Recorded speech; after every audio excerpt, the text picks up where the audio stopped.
India আজকে অনেক বেশি এফোর্ট দেয়, মানে ইন্ডিয়া সেরকম বিধ্বংসী খেলা খেলে এবার তো খেলে, কিন্তু এবার বাংলাদেশের বোলারদের পারফরমেন্স এত ভালো ছিল, মানে তানজিদ সাকিব ভাই আর মাহদি ভাই ছাড়া, যে ওরা অনেক এক্সট্রা রান পেয়ে গেছে। আচ্ছা, এইখানে ক্যাপ্টেন শান্ত আসলে কি বুঝে? রোহিত শর্মা এবং বিরাট কোহলি দুজনই স্পিন ভালো খেলে, Mustafizur Rahman death over specialist, তাকে করিয়েছেন মিডিল ওভারে, স্পিনারকে খেলিয়েছেন শুরুতে। সাকিব আল হাসান উইকেট যদিও একটি পেয়েছেন, কিন্তু শুরুতে কিন্তু 15 রান দিয়ে একটা মোমেন্টাম ভারতের দিকেই এগিয়ে দিয়েছেন। শান্ত না ব্যাটিংয়ে পারছেন, না ফিল্ডিংয়ে তিনি ক্যাচ ছেড়েছেন, না তিনি ক্যাপ্টেন্সি পাচ্ছেন। তিনি যদি জানেন, আমি বাংলাদেশের কথা যদি বলি, বাংলাদেশ একটি গরিব রাষ্ট্র, সেই দেশ থেকে তিনি ক্যাপ্টেন্সি বোনাসই শুধু 1 লাখ টাকা নেন, ব্যাটিংয়ের পারফরমেন্স তো ভাবি। আসলে শান্ত কী জন্য মনে হয় যে তিনি জাতীয় দলে আছেন? আসলে উনি যদি এফোর্ট দেয় উনি আসলে ভালো খেলতে পারবে। যেমন আজকে মোটামুটি সেট ব্যাটসম্যান শান্তই ছিল, বাকিরা ভালো খেলে নাই। লাস্টের দিকে রিশাদ এসে অনেক ভালো খেলছে। রিশাদ অ্যাকচুয়ালি টি-20 ব্যাটসম্যানের মতো আচরণ করছে, বাকিরা এমনভাবে খেলছে যেন এটা টেস্ট পাওয়ার প্লেতে রান উঠাইতে হয়, ওরা উঠায় না। আচ্ছা, রিশাদ যে ছেলেটা এ লেগ স্পিনার, একে নিয়ে কিন্তু অনেক কথা ছিল। বাংলাদেশের সব দেশেরই লেগই বা চায়নাম্যান আছে, বাংলাদেশের ছিল না। রিশাদ ব্যাটিংয়েও ভালো, লেগ স্পিনেও ভালো।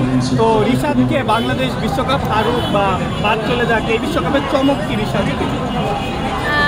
আমি আসলে বাকি ম্যাচগুলো অত ভালো করে দেখিনি, তো বলতে পারছি না, কিন্তু আজকে নিঃসন্দেহে রিশাদ ভালো ব্যাটিং করছে, কিন্তু বোলিং একটু খারাপ হয়েছে। আচ্ছা, সাকিব আল হাসান সম্পর্কে কি বলতে? সাকিব আল হাসান আজকে একদমই খেলতে পারেন, সরি টু সে। তিনি যে একটা সময় বলেছিলেন যে দেশের সাথে যে ফিটনেস ছাড়া খেলে সে প্রতারণা করে, মহেন্দ্র সিং ধোনির একটি উক্তি তিনি কোট করেছিলেন। এখন আমরা দেখতে পাচ্ছি তার নিজেরই চোখের সমস্যা, তিনি বোলিংয়েও বাজে। এটা কি আসলে এরকম হয়ে গেল না যে আপনাকে আমি বললাম আপনি চুরি করেন না, আমি নিজে পরে ডাকাতি করেছি? আসলে কি বলবো, বাংলাদেশের সব টিম মেম্বারেরই প্র্যাকটিস অনেক বেশি দরকার, ওনারা প্র্যাকটিসে অত গুরুত্ব দেন না। দেখা গেছে তারা ঈদের দিন বারবিকিউ পার্টি করছেন, তাও সাকিব আল হাসানের বাসায়।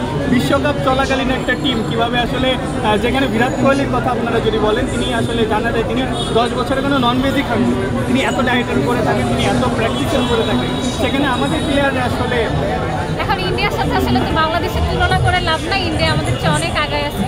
যেটা আমরা করতে পারি, আমরা আমাদের প্র্যাকটিস বাড়াই দিতে পারি, ট্রেনিং সেশনের টাইম বাড়াই, সুযোগ সুবিধা তো সেমই।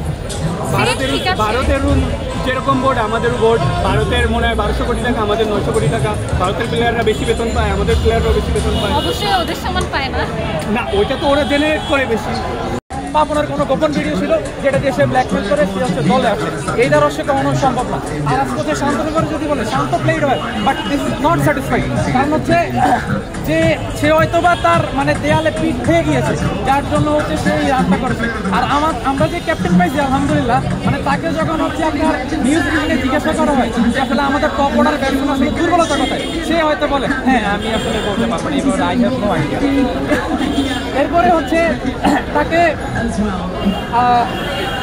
আর কি বলবো ভাই, সাকিব আল হাসানের ব্যাপারে যদি বলি, সে তার 4-5 ক্যারিয়ারে 4-5 বছর আগে তার ব্যাটিং কোনো উন্নতি কখনো ছিল না। মানে সাকিব আল হাসানের ব্যাটিং পারফরমেন্স হচ্ছে কাইন্ড অফ আমার গার্লফ্রেন্ডের মতো, একদিন ভালো কেনা তো 7 দিন হচ্ছে মানসিক ডিপ্রেশনে রাখে। আর আমরা এই কথাগুলো যেরকম হচ্ছে বলি, আমাদের কথাগুলো আসলে কিছুই পর্যন্ত পৌঁছাবে কিনা আসলে আমরা জানি না। যারা অর্থনীতি যেরকম হচ্ছে মানুষ জন্য আমাদের আত্মবিশ্বাসেও পৌঁছায়।